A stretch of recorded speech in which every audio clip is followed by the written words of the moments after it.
This is KGW News at noon. And we start this noon with one of the busiest travel times of the year, Memorial Day weekend. Thousands of people will fly or drive somewhere today. If you're one of them and you're heading out, do it early before the traffic gets really heavy.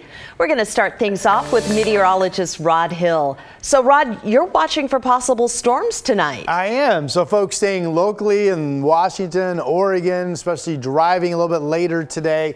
Here's the current radar. I'm focused on these storms that have been dancing around Yakima, and that area has really picked up. We also have some rain out across the far east. But let's focus on these storms. There's Wenatchee. Here's a storm. You can see the lightning currently being detected, and the movement is dropping the south toward Oregon. So this is east of the Dalles.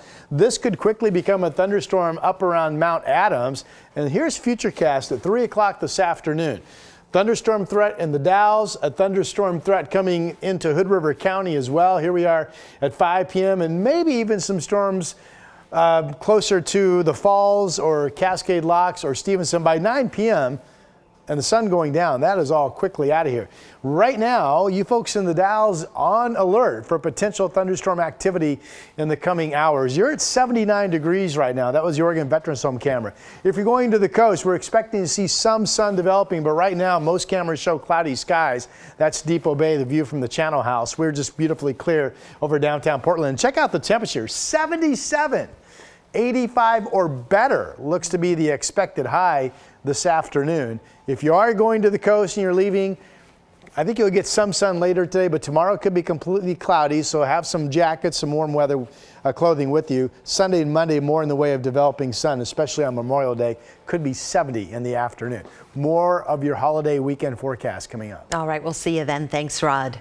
The TSA and airlines are trying to keep up with the surge in passengers. NBC's Tom Costello has more from Reagan National Airport. Busy here. I just checked. They're averaging 4,000 passengers moving through the checkpoints an hour here at Reagan. That's a lot. Nationwide, we are expecting a very busy day indeed. The good news is we've got pretty good clear sky weather today to travel. For about 2.5 million people today will pass through the TSA checkpoints nationwide. That's about 50,000 flights scheduled for today. Listen, the FAA has opened up 169 of these high-altitude highways in the skies, trying to move flights along, also trying to reduce fuel consumption. In addition, and this is kind of interesting, the FAA coordinating with NASA and the Pentagon to reduce, if not completely scratch, rocket launches during high movement times for planes down in Florida, because those rocket launches can interfere, of course, with air traffic.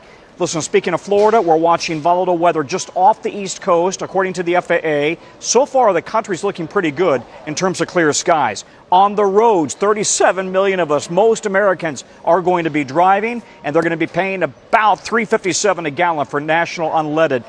That's a pretty good price compared to a year ago when we were at $4.60 a gallon. This is, though, a big test for the airlines. It's why we continue to watch them, because it was a year ago when we had so many problems that began on Memorial Day, cascaded through the whole summer, with many, many thousands of people stranded through the summer, misdirected luggage. So the airlines insist that they are ready for this summer, for your vacation. They've staffed up and they've upped their game.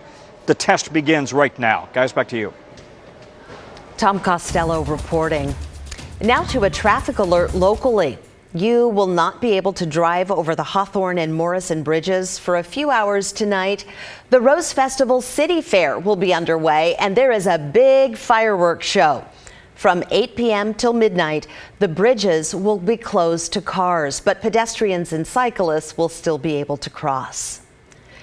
We are getting our first look at the possible designs for a new interstate bridge. The group overseeing the project released 6 designs during a meeting yesterday. Now, it is important to note these are not final and they're just illustrations, but one of them shows a lift for boats to get through. As you can imagine, the Coast Guard likes that idea, but the favored design is a fixed bridge. It's expected to cost around $6 billion. If funding is approved, construction could start in 2026. Tim Gordon will have much more on the designs and what comes next on the news at 4. The man charged with intentionally starting a fire that destroyed an apartment building will be in court this afternoon. Portland police arrested Garrett Repp yesterday. He lived at the May Apartments on Southwest 14th and Taylor. Everybody did make it out safely, but dozens of people lost their homes. A fire investigator and a dog trained to smell accelerants made it inside the burned out building earlier this week. That work and tips from the public led them to Repp. We will be in court this afternoon and will update you on air and online. Well, the search is over for a Vancouver man who disappeared during a camping trip in eastern Oregon. The Baker County Sheriff's Office says it found the body of 40-year-old Lan Hung Win. He vanished a week ago on a trip with friends to Farewell Bend State Park. That's along the Snake River near the Idaho border. His body was found in the water just downstream from that park. One of the 10 people who sued the city of Portland over homeless camping is sharing her thoughts about reaching a settlement with the city. Tina Tozer says she specifically moved to Portland because the public transportation made it easier for her to get around with her disabilities. But she says the tents and trash and human waste and needles all made it nearly impossible to do that. Nobody cared about the fact that we couldn't get around, that we were being threatened, that life was more difficult. The settlement is okay. I don't feel like I should have had to sue the city of Portland to use sidewalks that my tax dollars pay for. As part of the settlement, the city will prioritize removing campsites on sidewalks. It'll also set up a hotline to report campsite violations and extend the ban on handing out tents and tarps. Tozer and the 9 other plaintiffs will also get $5,000 each, and the city will pay their attorney fees. We have some specifics about the new camping ban here in Portland. Now, keep in mind the city council still needs to approve this, but from 8 a.m. to 8 p.m., people would not be allowed to camp anywhere on city property. There's also a complete ban on sleeping near schools, parks, and existing shelters. The proposal would also ban gas heaters and fires where people camp and criminalize letting piles of trash build up. After 2 warnings, a third violation could earn someone a fine of up to $100 or 30 days in jail. Washington farmers say they're frustrated with a fuel surcharge that legally they're actually exempt from paying. It has to do with what's called the Climate Commitment Act, which lawmakers passed back in 2021. Eric Wilkinson from our sister station King 5 picks up the story from there. Every time Jason Vanderkoy tops off one of his tractors, he sees his family farm tanking. So we're actually losing money every month right now. Harmony Dairy Farm has been around 49 years, but since the state's Cap and Invest program went into effect, business has taken a huge hit. A fuel surcharge is costing the farm $400 to $500 a day, a fee Washington farms are legally exempted from. It's frustrating because here we work every day of the week, just hour after hour, trying to keep the farm afloat, and then all these extra burdens keep getting placed on us. Farmers blame the Department of Ecology for a flawed system that provides no way for suppliers to track and report exempt fuels, so they simply pass the cost on to customers. Well, we have a lot of sympathy for the farmers.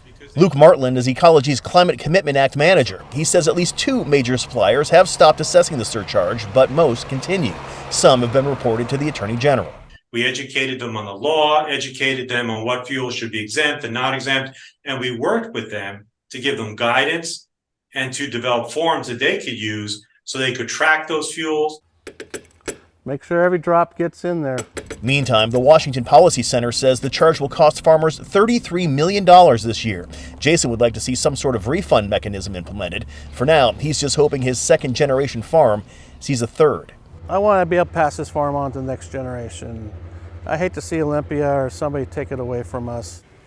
Eric also reports the Department of Ecology says it's forming a task force to look into the issue.